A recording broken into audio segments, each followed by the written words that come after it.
How many people did you kill? Not people. You crazy son of a bitch!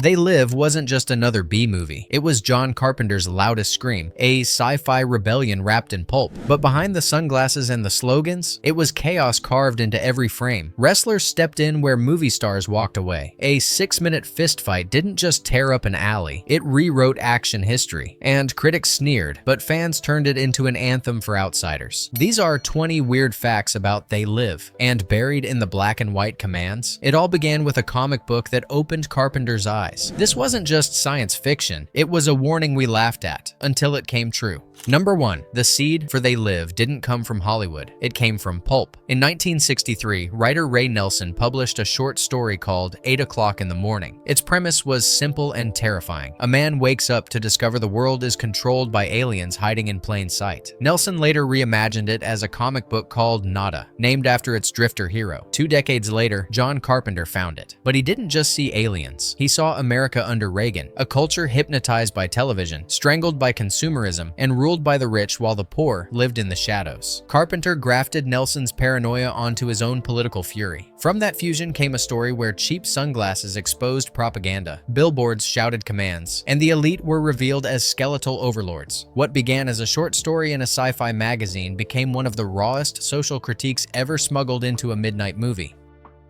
What's your problem?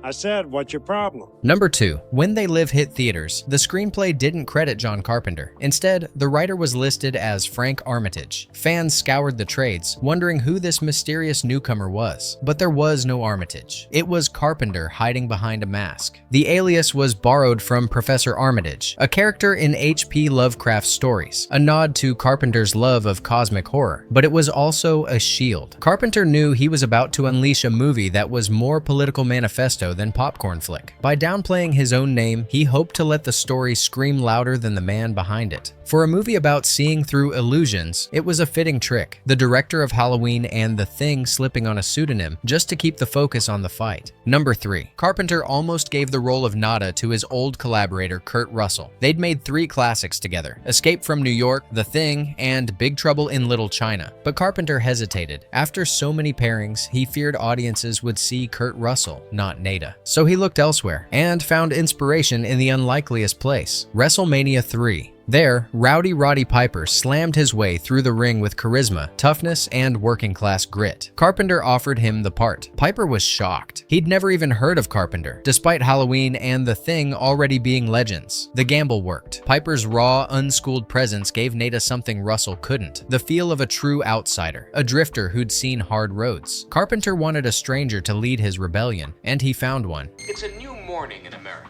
Fresh, vital. The old cynicism is gone. We have faith in our leaders. We're optimistic as to what becomes of it all. It really boils down to our ability to accept. There are no limits. It figures it would be something like that. Number 4. Keith David was tired of being cast as the other guy, the friend, the sidekick, the shadow next to the star. When Carpenter offered him the role of Frank, David hesitated, but Carpenter promised this wouldn't be another thankless part. Frank would be fully fleshed out, a man with a family, a job, and his own moral compass. And, Carpenter added, he'd get one of the greatest fights ever filmed. That sealed it. David signed on, and his grounded intensity became the perfect foil for Piper's wild energy. Their chemistry, equal parts friction and respect, turned what could have been a disposable role into the film's beating heart. Without Keith David, Nada was just a loner with glasses. With him, the fight became a revolution worth watching. Number 5. On a $3 million budget, you'd think the alien cityscapes or the black and white propaganda world cost the most. But no, the single most expensive setup was a grocery store. Why? Because Carpenter filled it with dozens of extras, prosthetic aliens, props, and complex dolly shots. Every aisle had to be dressed twice. Once for the normal world, then again for the harsh black and white version seen through Nada's glasses. Add in the cost of building alien masks, paying day players, and reshoots to get the rhythm right, and the grocery store ballooned into the priciest location in the film. On screen, Nada wanders past shelves of cereal and soap, only to see skeletal faces staring back. It looks simple. In reality, it was the film's costliest illusion, a budget-busting trip to the supermarket. Oh, excuse me. You know, you look like your head fell on the cheese dip back in 1957. You're okay. This one, real ugly. Number 6. The alley fight between Roddy Piper and Keith David wasn't just long, it was legendary. In the script, Carpenter didn't even bother to write the details. Whole pages simply read, "The fight continues." To make it work, he brought in stunt coordinator Jeff Amata, who set up a makeshift gym outside Carpenter's office. For weeks, Piper and David rehearsed every punch, slam, and chokehold. The rule was simple. Everything could land for real except hits to the face. Piper slipped in pro wrestling moves from his own arsenal, while David answered with sheer grit. When cameras rolled, the two men weren't pretending. They threw each other into trash cans, onto car hoods, against brick walls, until 6 minutes of brutal, bone-rattling combat spilled across the screen. It was long, ugly, and exhausting. And that was the point. Carpenter later said he never once considered trimming it down. "Fuck no," he laughed. That fight was the soul of the movie. A battle over sunglasses became one of cinema's most unforgettable brawls. Look! Look at them! They're everywhere! Maybe they can see. Allie. Oh, hold on.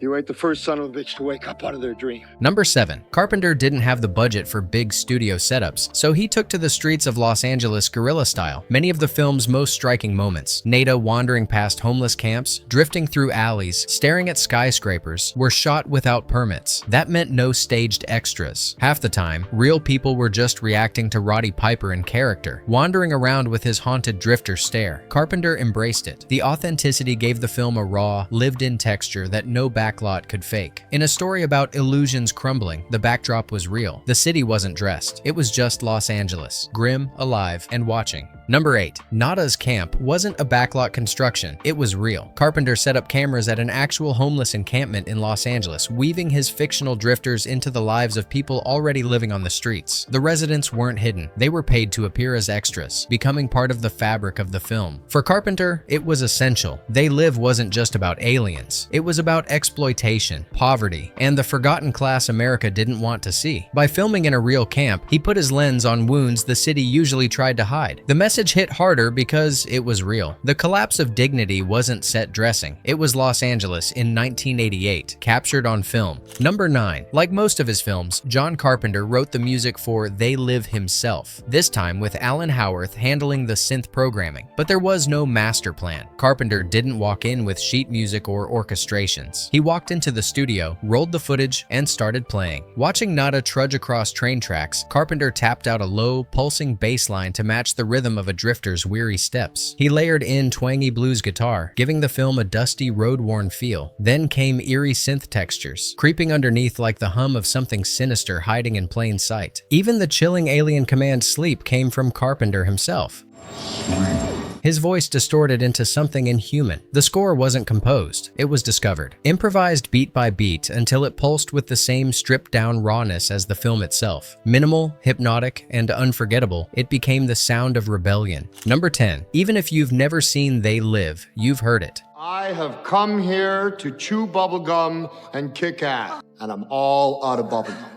It's one of the most quoted lines in movie history, but it wasn't in the script. Roddy Piper brought it in from his other life. As a wrestler, Piper carried a little notebook filled with one-liners he used to taunt crowds during promos. When Carpenter asked him to dig for Nada's voice, Piper flipped through his notes and pulled out the line. Some say he gave Carpenter the book during writing, others swear he just blurted it out on set. Either way, Carpenter loved it and told him to deliver it straight. The scene turned electric. Piper, armed with a shotgun, spits out the line before blasting his way through a bank of aliens. It was pure Piper, born in the ring, immortalized on film, and echoed ever since in video games, music, and politics. One unscripted joke became the battle cry of a cult classic. Number 11. The aliens in They Live weren't random monsters. Carpenter and his team designed them as grotesque parodies of 1980s elites. Their skeletal faces, blank stares, and sunken eyes mirrored Wall Street's lifeless money men. The idea was simple: strip the skin off the rich, and this is what you'd find underneath. Carpenter deliberately avoided otherworldly creatures. He wanted aliens that looked like the people running boardrooms and political offices, a chilling reminder that power doesn't always need claws or fangs to be monstrous. Decades later, those faces still sting. They weren't just sci-fi ghouls, they were Reagan-era bankers in disguise, exposed by sunglasses and lit with harsh black and white truth. Number 12. The aliens were everywhere: cops, politicians, neighbors, but behind the prosthetics, many of them weren't extra extras at all. They were Jeff Imada, the film's stunt coordinator. Carpenter wasn't happy with how some of the ghoul actors looked in costume, so he told Imada to step in and double. Imada ended up playing quite a few of the aliens, disappearing into multiple scenes. Fittingly, he even played the very last ghoul we see, the one hilariously caught mid-hookup when the signal collapses. On screen, the invasion looked vast. In reality, one man carried much of the weight, shape-shifting from alien to alien in the shadows of Carpenter's rebellion. Hey, what's wrong, baby? Number 13. Nada's sunglasses weren't just a plot device. They were the film's soul. Slip them on, and the world snapped into harsh black and white. Glamorous billboards stripped down to a single command: obey. Dollar bills read, "This is your god." Faces of the elite melted into skeletal ghouls. Carpenter called the glasses the view of the working class. For him, they symbolized the moment ordinary people stop believing the illusion and finally see who's in control. That idea leapt off the screen. In the 1990s and 2000s, activists carried the imagery into real protests against globalization and war. Street artist Shepard Fairey built his famous Obey campaign directly from Carpenter's subliminal signs, plastering cities with the very language of control the film had invented. What began as a cheap plastic prop became a cultural weapon. The glasses didn't just expose Carpenter's aliens. They gave generations of rebels a way to see the world stripped bare. Number 14. John Carpenter didn't see They Live as escapism. He saw it as a scream.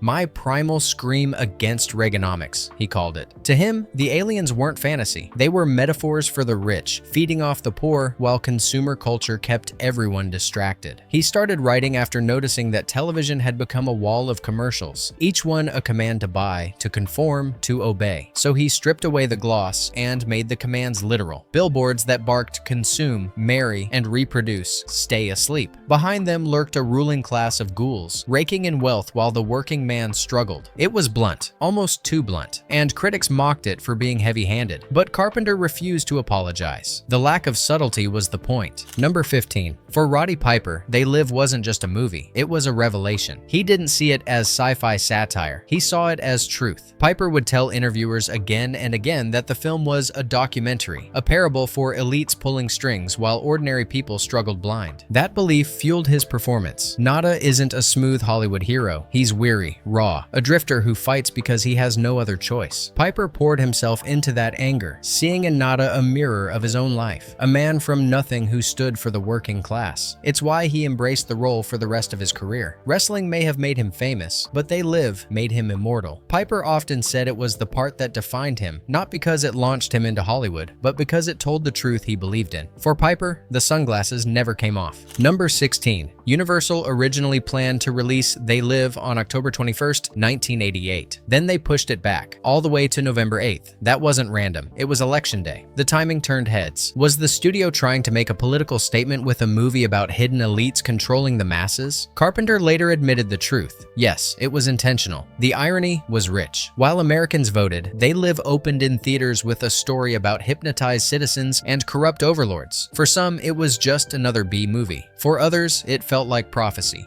Number 17. When They Live opened in 1988, critics rolled their eyes. Reviews called it clumsy, heavy-handed, even silly. At the box office, it limped to just $13 million.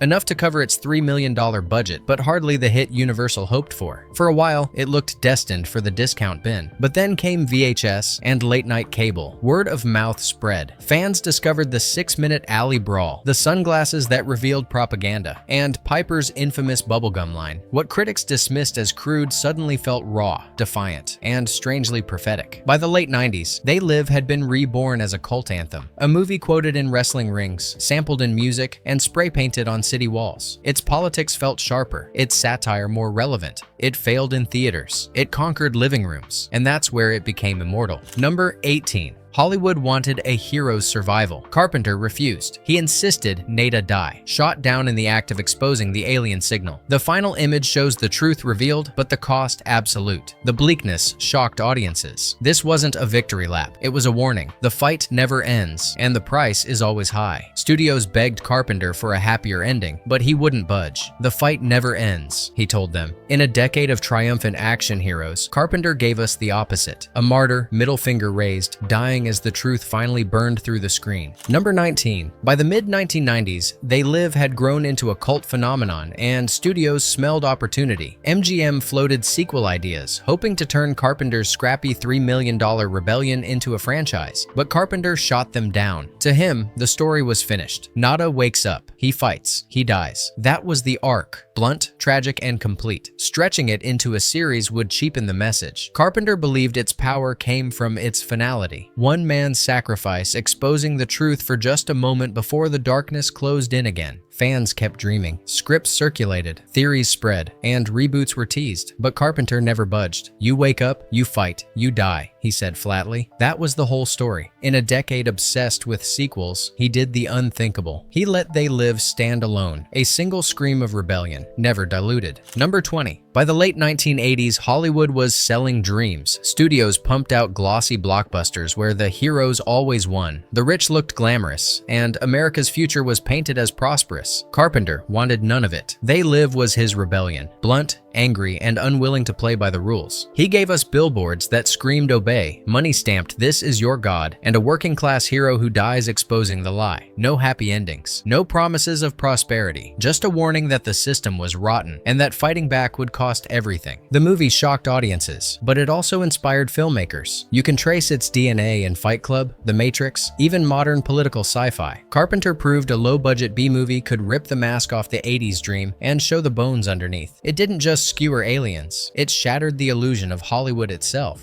Bonus fact: in 1988, critics dismissed They Live as cheap, silly, and disposable. But decades later, the film they sneered at is now preserved in the US National Film Registry, recognized as culturally, historically, and aesthetically significant. What began as a $3 million B-movie became a touchstone of rebellion. It's taught in film schools, dissected in political science courses, and quoted in protests from Occupy Wall Street to anti-war marches. Street artists borrowed its slogans, musicians sampled its dialogue, and Shepard Fairey's Obey campaign turned its subliminal commands into global iconography. Carpenter made it as a primal scream against Reagan's America. The world kept it as a language of resistance. It didn't just outlive its box office failure, it became immortal, proof that sometimes the scrappiest films echo the loudest across history. They Live began as pulp sci-fi, a short story, a wrestler, and a director with a grudge against the 80s. But it became something bigger. It was billboards that said obey, glasses that stripped the world bare, a 6-minute alley fight that refused to quit, and a hero who didn't survive, but made sure the truth did. Critics laughed, the box office shrugged, but fans made it eternal. From Shepard Fairey's Obey to modern protests, They Live isn't just a movie anymore. It's a language of rebellion, a vision of the world stripped to its bones. If you've ever slipped on the glasses, drop a comment. Tell us what cult classic we should expose next, because in Carpenter's world, the fight never ends.